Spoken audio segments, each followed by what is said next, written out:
Thank you very much.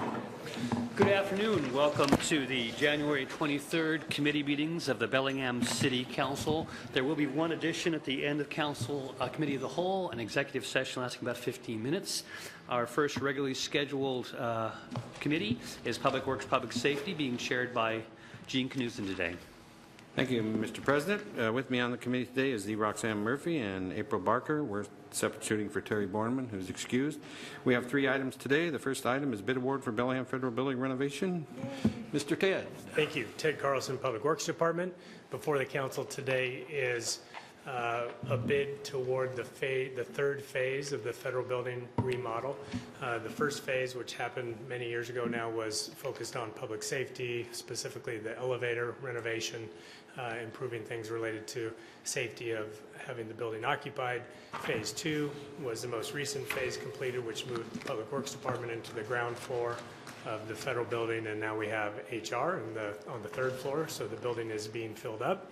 And the phase before the council today is to work on renovating the lobby, restoring it to the original configuration, which is removing the drop ceilings, opening up the ceiling, restoring the floor and the high arches, and making it look like it originally did, including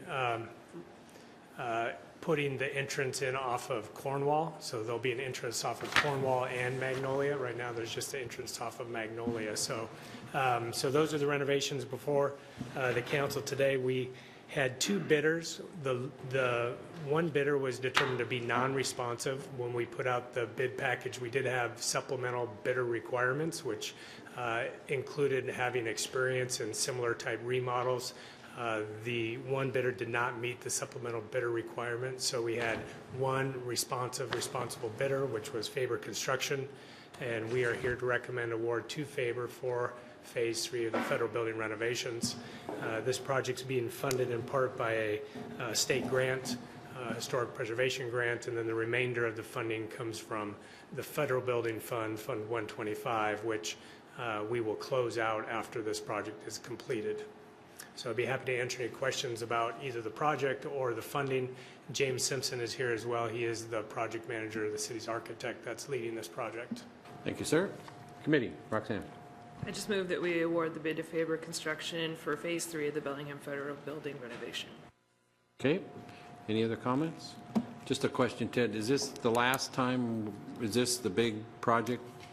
Not or quite. This is there'll be more. The ultimate, the historic preservation plan that was adopted that goes along with the federal building has several other improvements that are required. Ultimately, it was about $20 million in renovations to bring it back to the historic condition. So we're well along that path, but there will likely be more renovations. Certainly, the basement requires some renovations as well as other floors, but we're getting there, and this is significant in terms of what it will look like when you come into the building, and really opening it up and restoring the lobby. I think will go a long ways to getting where we need to be. Okay. Okay. All those in favor of the motion will say aye. Aye. All those opposed? Motion carries 3-0. Next item is Holly Street Overlay Bid Award.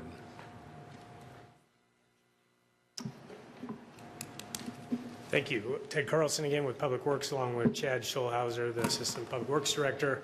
We came to council at your previous meeting as part of a public hearing, asking the council to take action allowing removal of up to 6 parking spaces along Holly between Railroad and Bay, associated with the upcoming resurfacing project that will both repave Holly as well as bring the intersections up to current American Disabilities Act requirements. So before the council today is the actual bid award to move forward with that project. As I mentioned, it will be both resurfacing and pedestrian improvements along this corridor. And the city's here to recommend council award bid to the lowest responsive and responsible bidder, Artisan Pacific out of Bellingham, Washington. And Chad's here to answer any questions that you may have about the project. Committee. Go ahead, Roxanne. Just move that we award the bid to Artisan Pacific for the Holly Street Overlay Project. Okay. Go ahead, April. So the last time you were here, I asked if you were going to be adding an ADA parking stall, and you mentioned yes, and you were going to be doing, I think what you said was a curb cutout that we haven't quite done before. And a constituent was asking me if this is like a demonstration project, something we're going to try out, see if it works well, and then maybe implement, or is this standard for what we're going to be doing in the future? Chad Schlauser, Public Works. It's not a project where we're trying to display anything. There's an existing ADA stall down on the intersection right now. By widening the curb returns out there, we're basically just widening that existing stall. Right now it's kind of a combined parking stall and motorcycle stall. So once we're all done, it will be up to current ADA standards in width. Okay, any other questions? Okay, we have a motion. All those in favor will say aye. Aye. All those opposed, motion carries 3-0. The last item is a request for sewer service within the city's urban growth boundaries area at 1283 Mount Baker Highway. Ted.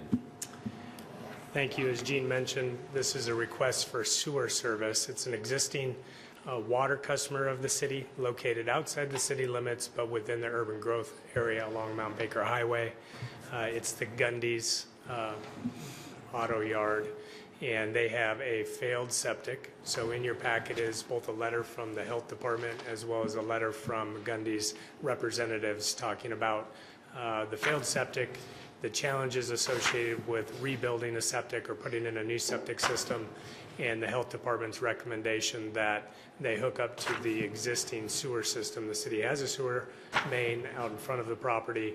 As you know, we don't allow new hookups outside the city limits, except for the one provision in the municipal code that allows such connections under a public health exception. So if there's a public health situation, the code allows the council to approve a connection to the sewer system or water system. In this case, they, as I mentioned, already have water.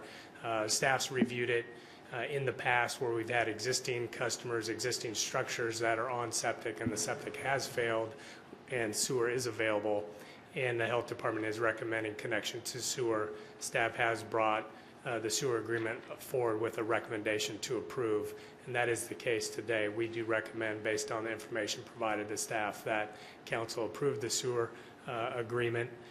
They would be limited to the existing water connection, so in terms of concerns about future development, either increased development on that site or subdivision, something like that would not be allowed. They're limited to their current connection for water service, and this would simply be to allow them to hook up to sewer. Brent Baldwin's here. He can answer any more specific questions you have about it, but it is consistent with what we've done in this area of the UGA in recent years. Committee? Roxanne. Move to approve the request for sewer service for 1283 Mount Baker Highway. Okay, one question. If for some reason years they sold that piece of property, so nobody could come in and build homes and hook up to the sewer then? No, they would be limited to the existing connections at that time, which will be laid out in the sewer agreement. And the only way for any additional development would be annexation into the city under our current policy and current BMC. And this might be a question for you, Mayor, but I know we discussed last year, maybe this year and next year, to review our policy. We get requests from everywhere for water and sewer. Is that something we're going to look at? Yeah, we're looking at that as we look at our UGA and try to determine where would be an appropriate place to build and potentially where wouldn't it be. Because as we look at obviously the housing needs that we have in our community, we want to make sure that we're not missing an opportunity. Though I've had some discussions with legal, and they sometimes say, well, I don't know if you can do this or not. I always think that if we extend water, sewer to certain people in the UGA where we're expected to expand, then we ought to be able to write some kind of an agreement so that they've already pre-agreed to an annexation. I think that's the problem that we've had is if in the past when we extended sewer and water, then when it came around, they already had the services, so they said, why do we want to be in the city? Well, we wouldn't want ever do that again. So, but we're looking at the appropriate places because we do have some. Sure, thank you. April. We already have that provision. I feel like we just extended water to somebody, and it said specifically on there they wouldn't Go ahead, be able Matt. to oppose an annexation. Yeah, there's Matt Stamps, legal department. There's the extension agreement has long had an annexation provision in it, and following the last time this came up, and at the mayor's request, we beefed that up, and so the current version is section 4 of the agreement, which is in the packet at page 22. It provides that their signature on this sewer agreement will constitute their signature on any future annexation petition. Okay, any other questions? Seeing none, all those in favor will say aye. Aye. Aye. All those opposed? None. I will bring all three of these unanimous requests forward this evening. End of